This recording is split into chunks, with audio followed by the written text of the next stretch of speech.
নমস্কার বন্ধুরা, বেতো শাক আমার খুবই পছন্দের। এই শাক একবার এইভাবে বানিয়ে দেখুন, দুর্দান্ত লাগে। তার জন্য প্রথমে তেলে বেশ কিছুটা পরিমাণ বড়ি ভেজে তুলে রেখেছি। তারপর ওই তেলে আলুটা দিয়েও 3 থেকে 4 বার এদিক ওদিকে উল্টে পাল্টে নেড়ে দিয়ে দেবো বেগুনটা দিয়েও একটু নাড়াচাড়া করে নিয়ে দিয়ে দেবো কিন্তু লবণ আর হলুদ গুঁড়ো। লবণ হলুদটা দিয়ে কিন্তু বেগুনটাকে খুব ভালোভাবে, বেগুন আর আলুটাকে খুব ভালোভাবে ভেজে নেব যতক্ষণ না পর্যন্ত পুরোপুরি সেদ্ধ হয়ে যাচ্ছে। লবণ আর হলুদ দিয়ে বেগুনটাকে কিন্তু ভাজতে থাকবো। দেখুন আলু আর বেগুনটা খুব ভালোভাবে সেদ্ধ হয়ে গেছে। কড়াই থেকে এবার ওটা তুলে রাখবো।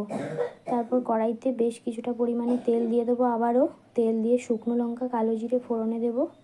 শুকনো লঙ্কা কালো জিরে ফোড়নে দিয়ে ফোড়ন থেকে সুন্দর গন্ধ ছাড়লে দিয়ে দেবো রসুন কুচি বা থিতে রাখা রসুনটা দিয়েও রসুনের ভালো গন্ধ আসলে দিয়ে দেবো কুচি কুচি করে কেটে রাখা বেতো শাকটা দিয়ে দেবো লবণ আর বেশ কিছুটা হলুদ গুঁড়ো দিয়ে কিন্তু আবারও নাড়িয়ে চাড়িয়ে নেব।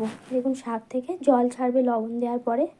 শাক থেকে খুব ভালোভাবে জল ছাড়লে দিয়ে দেবো বেশ কিছুটা পরিমাণ কাঁচা লঙ্কা কুচিটা দিয়ে দেবো আলু আর বেগুনটা ভাজাটা। সমস্ত কিছু আবারও ভালোভাবে নাড়িয়ে চাড়িয়ে নেব। দেবো চিংড়ি মাছটা দেওয়ার পরে দেবো ভেজে রাখা বড়ি। তারপর সবশেষে সামান্য জিরের বাটা আর চিনি দিয়ে কিন্তু নাড়িয়ে চাড়িয়ে মিশিয়ে নিয়ে 2 মিনিট মতো রেখে একটু শুকনো শুকনো হয়ে আসলে নামিয়ে নিলেই কিন্তু তৈরি দুর্দান্ত স্বাদের বেতো শাক।